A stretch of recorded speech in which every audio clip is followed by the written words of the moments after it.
Começa agora o Folha no Ar, primeira edição.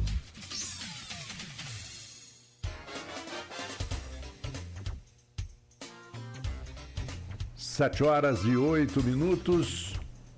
Bom dia a todos os ouvintes da Folha FM. Começamos agora o Folha no Ar nesta quarta-feira, dia 3 de julho de 2024.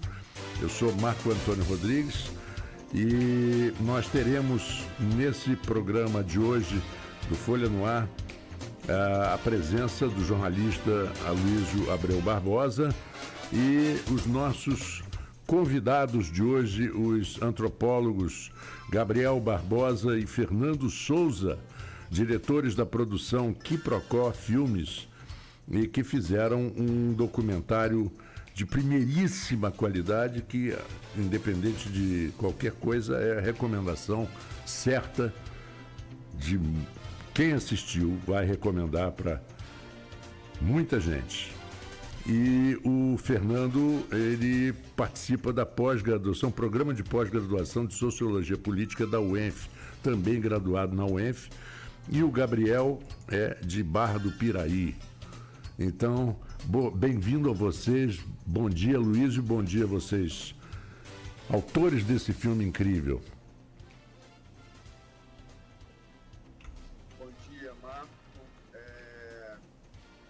O Gabriel está fazendo doutorado, na verdade, na UENF, né?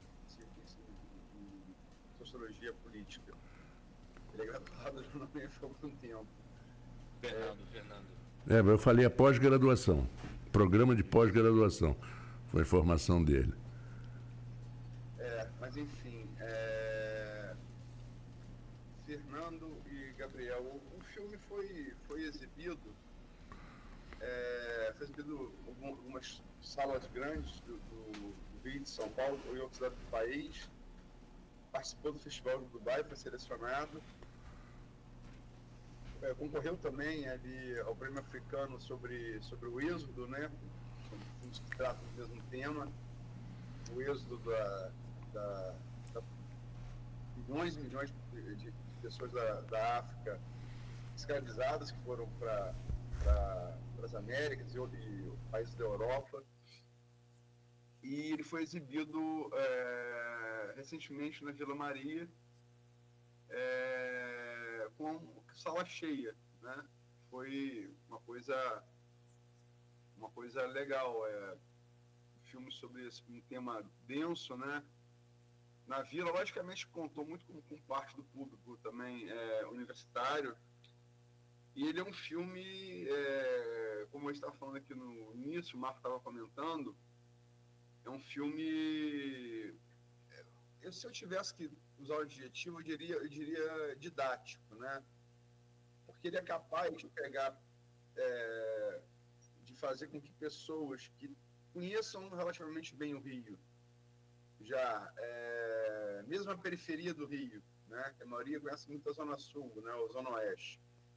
A periferia do Rio, identifique um ou outro elemento, o filme dá uma unicidade e uma historiografia a esses elementos, né? Muito bacana, né? Eu diria mesmo que é capital para a compreensão da contribuição negra e africana na gênese e formação da cidade do Rio e dos arredores, né? Vamos chamar de freguesia do Rio, né? Hoje é a periferia ali, a Baixada Fluminense, né? A região metropolitana, e segue até a capital do Império, capital da República, segue até Brasília e Rio Guanabara. Falem um pouco do filme, por favor, para quem não assistiu. Como é que veio a ideia? Como é que vocês estão sentindo desde que fizeram a receptividade dele? Fernando? Vamos lá. Bom dia, Aloysio. Bom dia, Marco. Bom dia, Gabriel. Bom dia para todo mundo que escuta a gente, né, Aloysio? Uma audiência importante aqui da Folha da Manhã em Campos, de Goytacazes e região. Então, é um prazer estar com vocês. Agradecer também a sua gentileza, Aloysio, de estar conosco lá na Vila Maria, estar conosco novamente aqui, o Marco.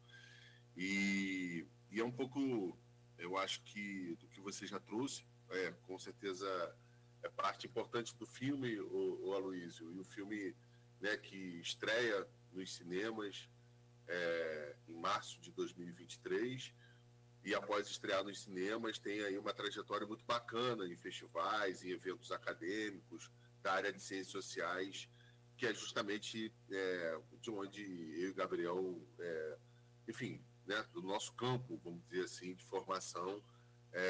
Então, o filme acaba tendo uma trajetória muito interessante, mesmo após estrear nos cinemas e percorrer aí diferentes festivais no Brasil, fora do Brasil, com premiações relevantes, incluindo aí a Unpox, que é o maior congresso de ciências sociais do Brasil. E Rio Negro, ele surge, o documentário, a ideia do documentário, ela vamos dizer assim, semeada num diálogo muito importante com a Casa Fluminense, que é uma organização da sociedade civil, naquele momento, através do seu diretor executivo, que era o Henrique Silveira, e nasce desse diálogo muito profundo com o Henrique, que é um amigo, mas também um parceiro de ideias, de trabalho, de muito tempo, enfim, e essas coisas que a gente vai, ao longo da vida, construindo e acumulando, e o Henrique é dessas pessoas especiais que cruzam a nossa vida. E a gente tinha uma ideia há muito tempo de fazer um documentário que pudesse abordar, de alguma forma, a história do Rio de Janeiro. Então, eu brinco, né, Gabriel? A gente, inicialmente, a ideia do filme, a gente não tinha nome, o primeiro nome era um filme sobre o Rio. Então, a gente, né, a partir disso foi... então, a gente, quando ia fazer uma reunião, aí botava na agenda de trabalho, era um filme sobre o Rio, reunião com o Henrique, reunião, e por aí vai. E a gente começa a mergulhar na pesquisa, mergulhar nas leituras. Como você falou, Luiz, eu acho que tem uma densidade no documentário por conta, né? É um documentário com historiadores com uma envergadura intelectual bastante relevante para a história, né? Que tratam em seus respectivos campos. Então, mas tem uma ideia fundamental que eu diria que vai ali nortear o trabalho, que é uma provocação que a gente chega, que quais são as razões que levam a capital do Rio de Janeiro ser transferida para Brasília. Essa é talvez uma questão inicial importante. E ao mergulhar nisso, a gente vai na Constituição de 1890, né, que é quando pela primeira vez aparece o tema da transferência da capital, na Constituição de 1890, e a gente vai investigar os discursos que estão ali atravessando os debates dessa Constituição. Ao mesmo tempo, a gente vai olhar para a década de 60, que é o período que, né, acontece a transferência da capital acontece em 1960, e as vésperas, vamos dizer assim, do golpe militar de 1964. Então, e o que chama a nossa atenção? Que apesar, quais são as justificativas públicas para a transferência da capital? O fato de que o Rio é uma cidade litorânea, então isso representava um perigo para ameaças externas, de ataques e tudo mais. Então esse a grande questão que aparece, dentre outras, e a questão, né, da população, pouco ou nada se fala. E quando a gente vai olhando isso mais a fundo, tem, então, a questão da cidade do Rio ser litorânea, tem a questão de levar o desenvolvimento para o interior do Brasil, isso também, né, na ideologia do Juscelino Kubitschek, era um aspecto importante, e uma outra dimensão que a gente vai mergulhar, que é justamente, calma aí, mas e o aspecto que diz respeito à população, a gênese da população da cidade do Rio de Janeiro.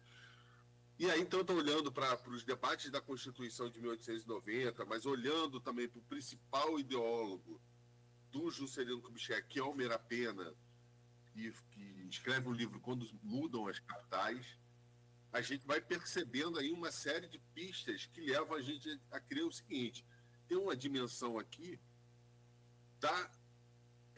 uma dimensão racial que não aparece nessa conversa e que ela precisa ser revelada, vamos dizer assim, e trazida à tona para o debate público. Então, ou seja, dentre esses aspectos, um aspecto importante para organizar o discurso e organizar a legitimidade para a transferência da capital tem ali o aspecto racial que é muito importante. Então, isso é uma base a partir do qual a gente trabalha, né, e que é importante para a pesquisa. E a gente estava conversando aqui em off com o Marco, né, antes de entrar no programa. Eu acho que tem uma outra dimensão, um outro personagem dessa história que é muito importante para a gente, que já estava ali decidido desde sempre que a gente passaria e que ocuparia um lugar importante, mais do que passaria, ocuparia um protagonismo importante no filme, que é o João Cândido. Que, né, eu diria que a revolta da Chibata é dos eventos mais importantes no pós-abolição, porque justamente a revolta que enfrenta, já no período republicano, os resquícios, né, dos resquícios mais duros do período da escravatura, que é a Chibata, né? Então, a revolta da Chibata é muito importante nesse sentido, relevante para a história do Brasil, para a história do Rio de Janeiro.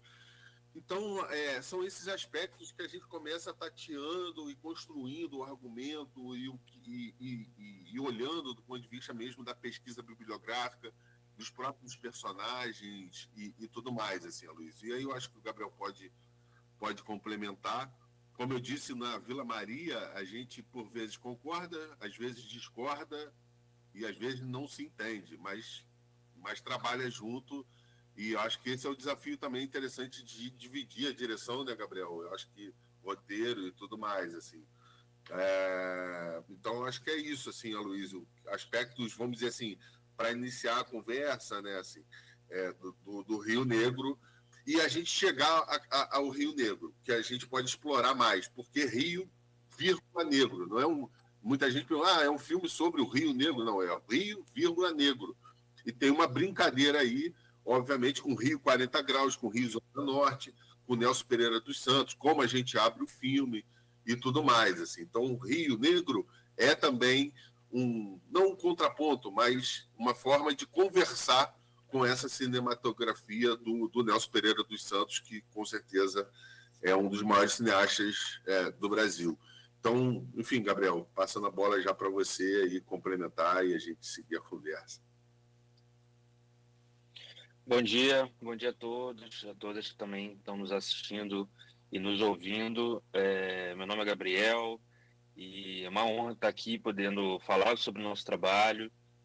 A Luísa agradecer o convite e a disponibilidade em debater aqui, falar sobre o nosso trabalho. O Marco também está aqui conversando.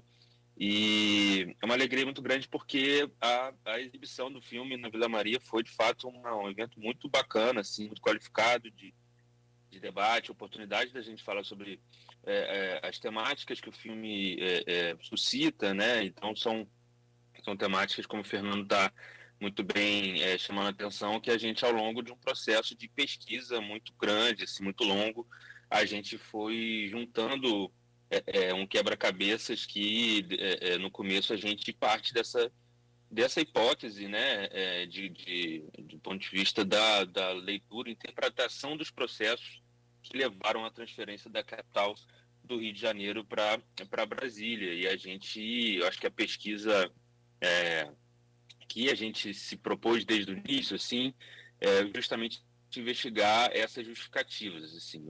As justificativas, elas se confundem talvez até com o nascimento do Brasil no século XIX, né? Assim, digamos, a partir da chegada da família real portuguesa, a partir da independência, as justificativas mesmo de que a cidade do Rio de Janeiro era perigosa, elas já começam por aí. Assim, as primeiras ideias de que a cidade do Rio era uma cidade incontrolável e que ela tinha uma população que era problemática nesse sentido. E aí a gente, conseguindo interpretar bem isso, era uma população que era uma população majoritariamente negra, né?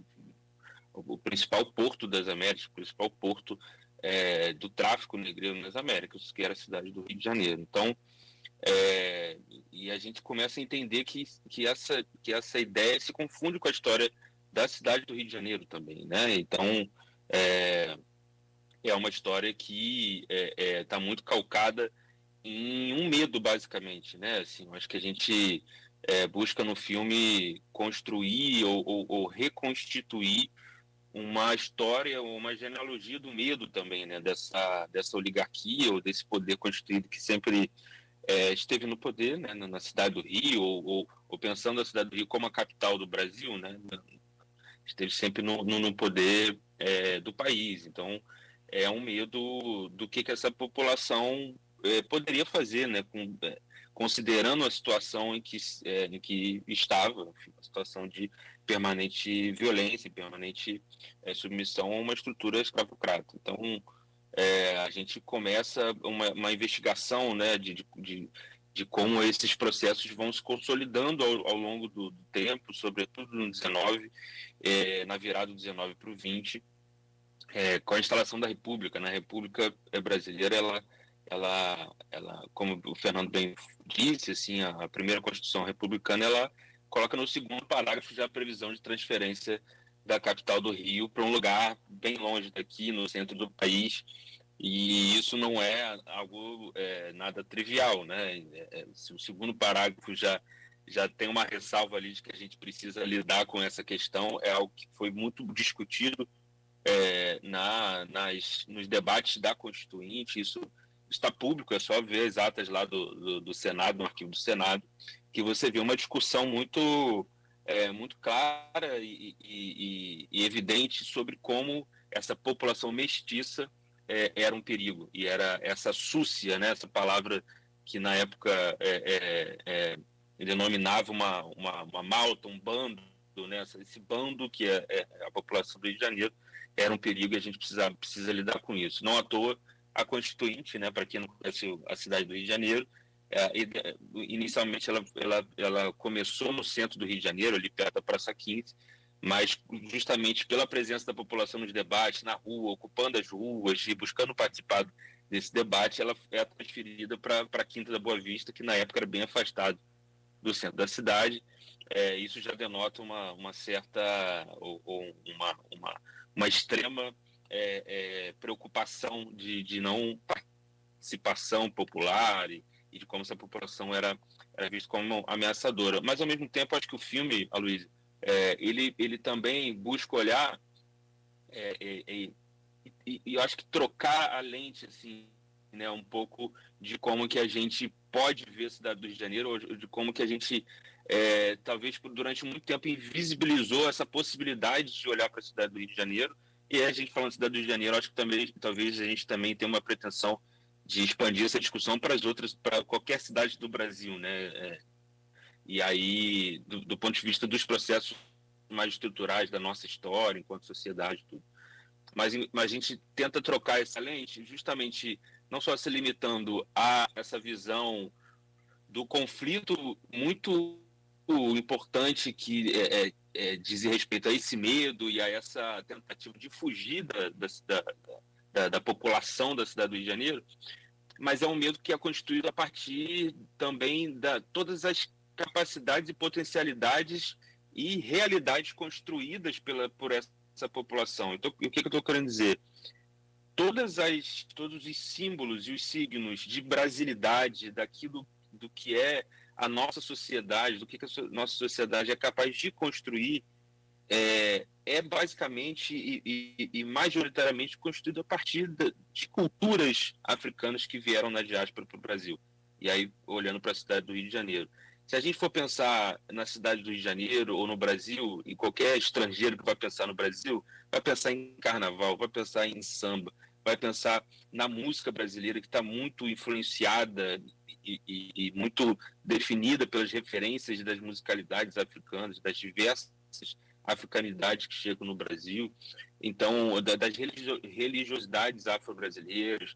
Então, como que a nossa sociedade é constituída, e não só na cidade do Rio de Janeiro, majoritariamente e definitivamente por uma contribuição muito importante das populações africanas que foram violentamente trazidas ao Brasil, né, nesse processo de diáspora. Então, é um filme que busca olhar quase como um pêndulo para esse processo de tentar fugir da cidade do Rio de Janeiro, mas muito por conta desse medo de uma população que está construindo essa cidade, né, que está fazendo essa cidade do jeito que ela era e vai continuar a ser.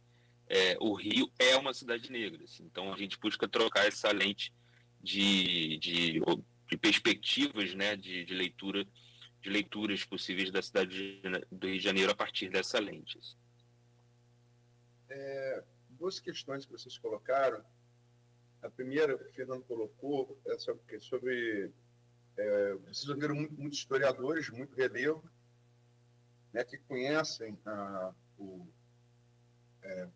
profundidade o passado dessa formação da cidade do Rio de Janeiro, né, nessa interface com o Brasil, até porque era capital, foi capital durante muito tempo. Mas, particularmente, a cena que mais me marcou, e eu gosto de história, mas a cena que mais me marcou dessa historiografia não veio de um historiador, veio de um tocador de cuíca, que ele revela ali na maneira de tocar a cuíca, na maneira que cada bateria de escola de samba do Rio de Janeiro tem a sua batida, a influência de um orixá. É uma coisa que eu, por exemplo, desconhecia. Não sabia, ignorava. Cada batida de escola de samba do Rio deriva de um orixá, deriva de um terreiro de candomblé. É uma coisa que eu desconhecia completamente, acho que a maioria também. E a outra coisa é Rio Negro, né? Certamente a maioria da população do Rio brasileira é negra, mas o fato de estar presente essa transferência lá desde 1990, da Constituição de 1990, o fato de estar da Quinta da Boa Vista no Império, para se afastar do murmurinho popular, e finalmente isso se concretizar em Brasília, passa muito pelo aspecto da demofobia, né? Do horror multidões, do horror povo, que no Brasil, pela questão da escravidão, esse povo tem maioria negra. Então, são duas questões que eu queria colocar para vocês discutirem. Começo agora pelo Gabriel. Sim, Luiz, eu acho que o Fernando apontou bem assim, os desafios ou as potencialidades também que esse grupo e essa diversidade de pesquisadores, né, trazem, assim, porque a gente tem uma pretensão no filme, ou ponto de vista de roteiro, né, de abarcar um período histórico longo, né, assim, a gente vai abordando questões que vão estar passando no final de 19 até os anos 60, 70 da cidade do Rio. Então, são pesquisadores que contribuem muito para a gente ter uma leitura com essa lente que eu estava chamando a atenção na primeira parte da minha fala. Mas a gente não faz uma divisão entre intelectuais e pessoas que não são intelectuais e que estão contribuindo de outra maneira. Todos os entrevistados, eu acho que a nossa ideia foi de constituir um hall de intelectuais e pensadores da cidade do Rio de Janeiro, assim, né? São pessoas que têm uma participação na construção da cidade do Rio de Janeiro pela sua atuação, seja essa atuação na academia, né, na pesquisa acadêmica, seja essa atuação nas escolas de samba, por exemplo, como há alguns personagens que trabalham nesse ramo, digamos assim, né, nessa área de atuação. E um deles é o Eric Quirino. O Eric Quirino é um jovem percussionista, ritmista. O Eric é um um cara, assim, muito, muito especial e intelectual da cidade do Rio de Janeiro, assim. Ele, a semana passada, na verdade, foi agraciado com a medalha Pedro Ernesto, né, da Câmara do Rio de Janeiro, através do mandato da vereadora Tainá de Paula, enfim, com a nossa indicação nesse sentido, de que o Eric Quirino pudesse representar uma outra perspectiva de cidade, né? Um jovem negro fazedor de cultura sendo celebrado, assim. E o Eric é muito isso, ele representa muito isso de fato. E a gente conhece o Eric no meio da pandemia, assim, a gente num processo de pensar outros projetos, a gente vai conversar com o Eric sobre esse mundo das escolas de samba, e muito olhando para as baterias, Aloysio, assim, como espaços de construção de uma linguagem sobre o Rio de Janeiro. Assim. Aí você vai muito na mosca em eleger essa parte do filme como uma das preferidas, que de fato é uma parte muito sofisticada do ponto de vista de construção de uma lógica assim, muito sofisticada mesmo, assim, de interpretação de como que as escolas de samba são uma filosofia da cidade do Rio de Janeiro, né? E aí o Eric vai explicando ao longo da entrevista dele como que as escolas de samba surgem a partir de grupos que estão vinculados a determinados terreiros de candomblé e de umbanda, e que essas escolas e essas baterias, né, que vão surgindo nessas agremiações, nessas associações negras, elas estão vinculadas a um tipo de toque de bateria, por exemplo. Então, a Mocidade Independente de Padre Miguel, ela tem a sua bateria para Oxóssi, né? Ela foi assentada em Oxóssi por causa de um terreiro que tinha em Padre Miguel, e que a sacerdotisa desse terreiro diz que Oxóssi ficaria muito feliz de que a bateria fosse criada e tivesse uma homenagem a Oxóssi. Então, o tipo de toque que a bateria da Mocidade tem, ela vai para a avenida, ela vai para o sambódromo, é o mesmo toque, ou é uma transferência, é muito similar ao toque, ou possui a mesma estrutura do toque, que é o toque de Oxóssi no candomblé. Assim. Então, as diversas baterias, todas as baterias, elas possuem essa característica, elas têm essa linguagem, elas expressam uma determinada lógica de pertencimento a um assentamento de axé, a um grupo, a um terreiro de religião afro-brasileira. Assim. Então, o Eric vai apontando essas características da escola de samba como uma filosofia da cidade do Rio de Janeiro, a partir de uma determinada ou de diversas filosofias africanas da diáspora que foram construídas no Brasil e na cidade do Rio de Janeiro. Então, de fato, assim, a gente traz personagens que eles e elas são personagens que estão pensando a cidade do Rio de Janeiro a partir desse prisma, assim, a partir dessa percepção.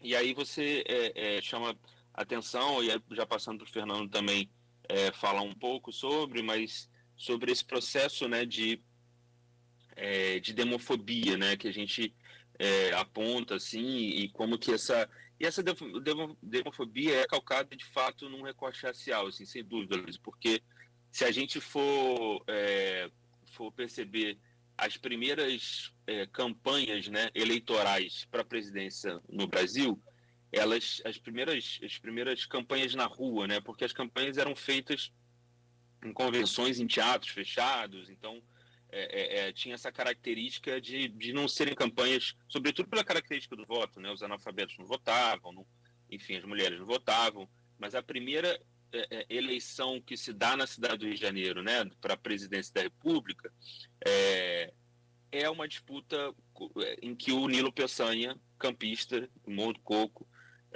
está disputando a eleição na cidade do Rio, e há descrições na imprensa, assim, de como que era ameaçador essa campanha, assim, porque era ameaçadora porque a população que apoiava esse candidato negro era uma população perigosa, era uma população que fazia bagunça na cidade, que era incontrolável e que um demagogo estava levando essa população a uma situação perigosa da política, da campanha na rua e tal.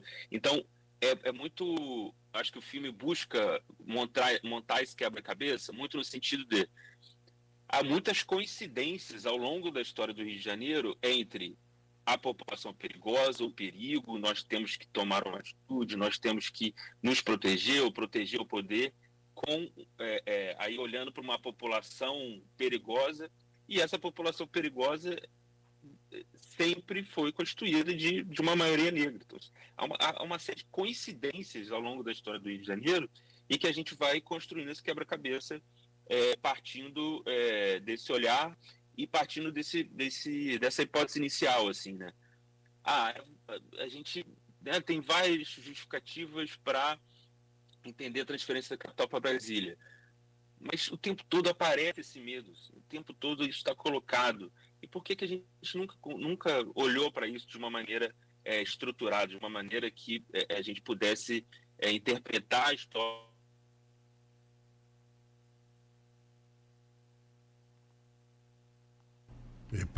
Tivemos aqui um pequeno interrupção. Tem um esforço no filme de buscar esse quebra-cabeça. Né? Eu não sei onde que eu parei aqui, onde que acabou cortando, mas... Não, você estava falando da... Você falou uma coisa e eu achei muito interessante, me pareceu assim, foi um déjà vu. O Nilo Peçanha, que é de Campos, né? Uhum. Que é essa coisa, tem um demagogo que quer conduzir a população negra, pobre e perigosa. Esse discurso me pareceu, não ali do século XX, mas do século XXI. Desculpa, pode completar, Gabriel. Eu não sei até onde exatamente vocês ouviram, mas eu acho que a gente busca, de fato, montar esse quebra-cabeça, Luísio, muito por essas coincidências que o tempo todo estão aparecendo na nossa história e que a gente sempre identifica como coincidências, e que não são coincidências. Né? Na política não há coincidências e na história também não há coincidências. Os fatos estão interligados dentro de processos estruturais, que aí no filme a gente busca, de fato, construir essa relação, né, entre a produção da cultura, da economia, da política a partir dessa população, né, que está o tempo todo fazendo política, está o tempo todo construindo a cidade do Rio, Brasil, mas como que esse processo é sempre visto como ameaçador. Então, busquei fazer conexões assim nesse sentido de como o filme tem essa pretensão e busca fazer. Assim. Fernando? Eu acho que, complementando o Gabriel, eu acho que tem uma dimensão importante, como o Gabriel já chamou a atenção, do número de pessoas que foram forçadamente trazidas para as Américas pelo tráfico negreiro. É um número absurdo de gente que desembarcou na cidade do Rio de Janeiro e que depois migrou para essa região, para onde a gente está, né, em Campos dos Goytacazes, até mesmo para a Barra do Piraí, para a região do Vale do Paraíba, de onde o Gabriel é. E aí, como o Simas chama a atenção, Aloysio, eu acho que no filme, é muito interessante a gente pensar. Por quê? Todo fenômeno de diáspora, né, de diaspórico, produz dispersão. Né? A diáspora é um fenômeno de dispersão de populações. Né? Então, que essas populações africanas estavam sofrendo naquele período, na medida em que eram trazidas forçadamente para o Rio de Janeiro para ter sua mão de obra escravizada. E somada a essa fala do Simas, eu diria aquela história também do Carlos, me ajuda a lembrar, Gabriel, do Zungu, do Carlos Eugênio, que ele fala, olha, em determinados períodos do dia na cidade do Rio de Janeiro não se ouvia línguas europeias, mas línguas africanas, na sua multiplicidade de línguas. Ou seja, pensar tudo isso, Aloysio, e conectar tudo isso com a escola de samba é a dimensão sofisticada. Por quê? Porque se toda diáspora produz dispersão, como muito bem diz o Simas, ela necessariamente vai produzir fenômenos de outras aproximações nesses territórios de diáspora. E a escola de samba é fundamental nesse sentido, assim como o futebol, como também a gente traz no filme. Então, no pós-abolição, essa população negra não tinha acesso à escola. O acesso era proibido, inclusive. Não tinha acesso à educação formal, nos termos que a gente conhece, melhor dizendo. Não tinha acesso à terra, não tinha acesso aos direitos básicos, né, como hoje a gente conhece. E onde que essa população vai se ocupar também?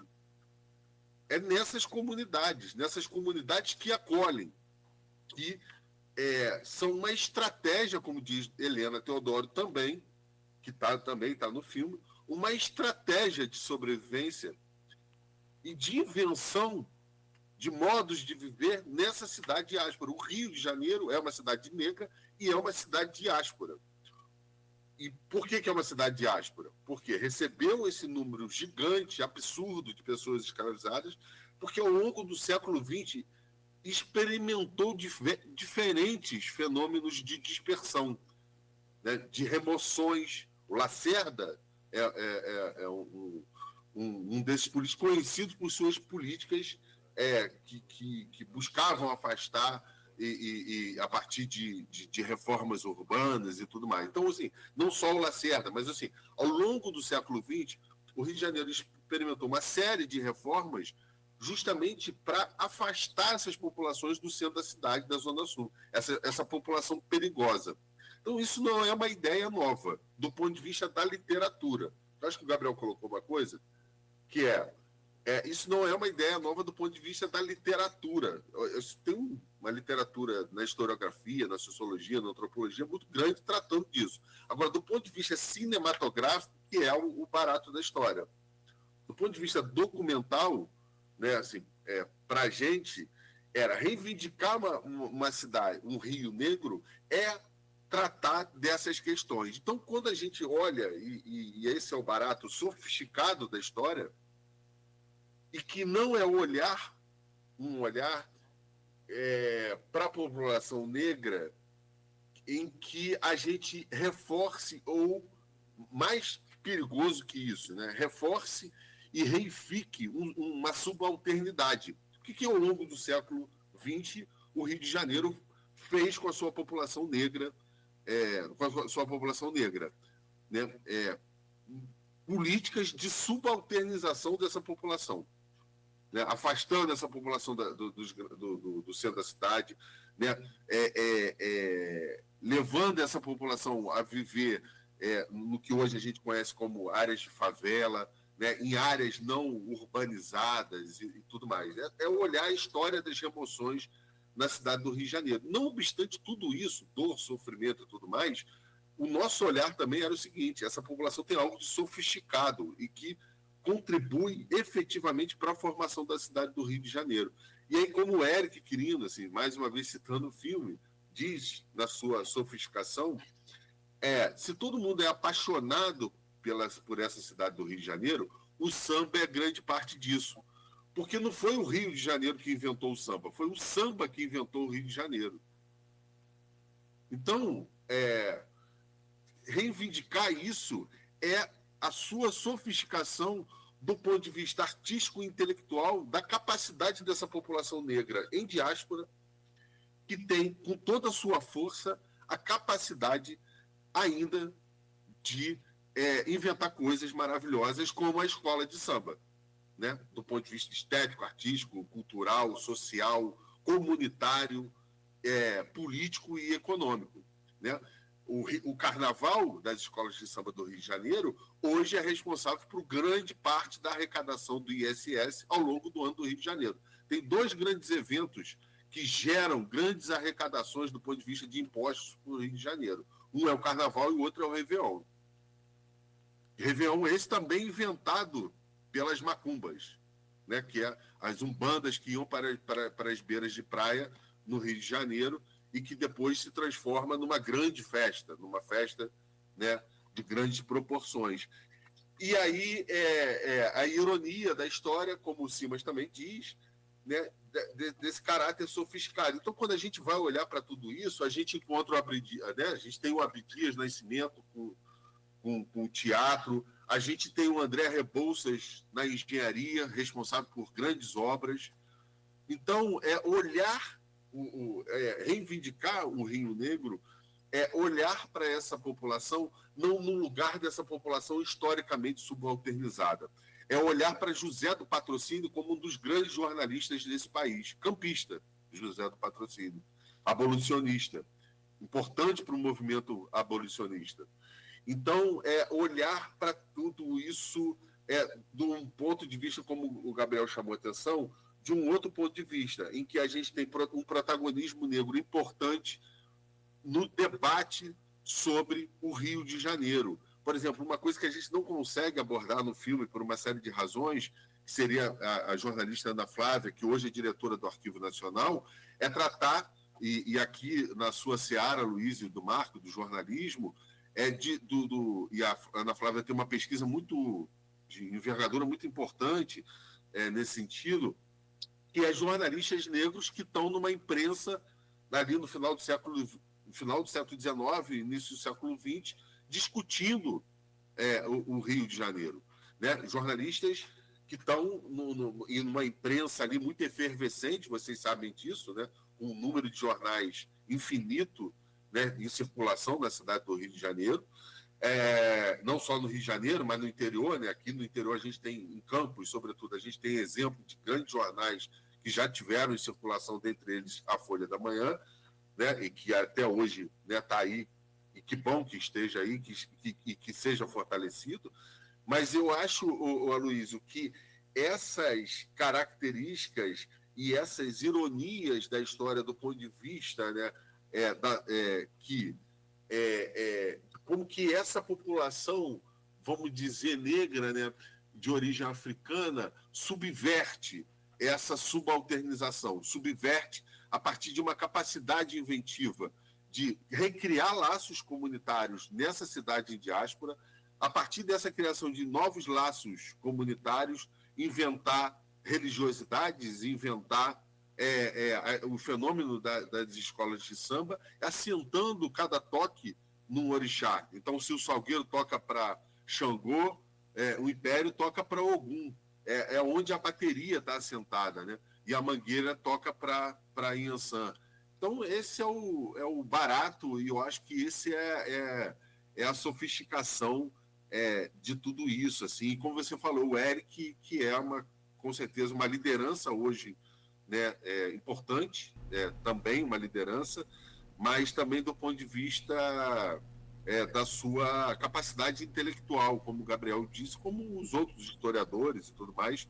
O Eric não tem uma formação acadêmica, mas tem uma formação na escola de samba. A escola de samba forjou Eric Quirino como forja milhares de pessoas com uma capacidade brilhante, artística, cultural e de produzir coisas incríveis, como um desfile de escola de samba que emociona, que faz a gente rir, chorar e torcer. É isso. Bem, são 7h52. Nós faremos agora um pequeno intervalo no Folha no Ar desta quarta-feira e voltaremos em instantes. Você busca uma assessoria de investimento confiável e transparente? Conheça a Nauta XP. Oferecemos um atendimento exclusivo com acesso aos mais variados